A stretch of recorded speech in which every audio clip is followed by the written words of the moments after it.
Hi guys, how are you doing? This is Val Njoroge from Africa's Pocket. And if you don't know, we're a personal finance company that teaches you how to build the life you want by giving you the tools and information that you need from a financial perspective to make the right decisions. So today I want to talk about money market funds. How many times do we get asked, what is a money market fund? How do I invest in it? Where do I find it? How do I know what's a good one? And today I want to talk a little bit about how to use a money market fund and just really the process of opening an account. And then we'll also have a guide available for you if you subscribe to be able to give you more information on actually how to assess a money market fund. So what is a money market fund? It's a pool of money that we usually put together and go and invest in several different low risk assets. So for example, T-bills, T-bonds, commercial papers, fixed deposits with banks. Those are typically the things that will be invested in a money market fund. And it's called a money market fund because it's fairly liquid, meaning that if you want to get your money back in about 2 or 3 days, you should be able to. And that's the biggest advantage of this kind of fund. The other thing that's a huge advantage is that it gives you a better interest rate than keeping your money in a savings account. So actually, the way that I like to use money market funds is as an alternative to having money sitting in the bank.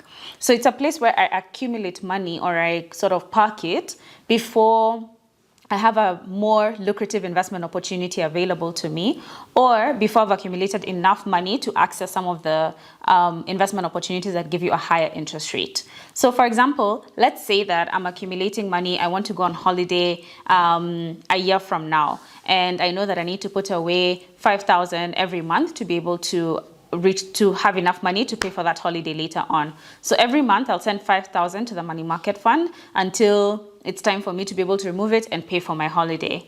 Alternatively, if I'm waiting to save up for something big, like to buy an apartment for rental income, I know that I need a certain amount as a deposit, right? So what I'll do is, again, every month, I'll put away whatever I need to put away every month, put it into a money market fund so that at least it's earning interest as I wait for this larger opportunity. So it's a really good way to start a savings culture, even if you don't really have an investment opportunity in front of you. And you're also kind of investing at that point because you're getting an interest rate back. The other thing that's really important about this is that you're also beating inflation if you invest in a money market fund. So inflation means that if today 100 shillings buys a loaf of bread, tomorrow you need 107 shillings to buy the loaf of bread. So what a money market fund does is that it makes sure that your 100 today is able to buy the same stuff tomorrow because it's earned that interest that beats inflation.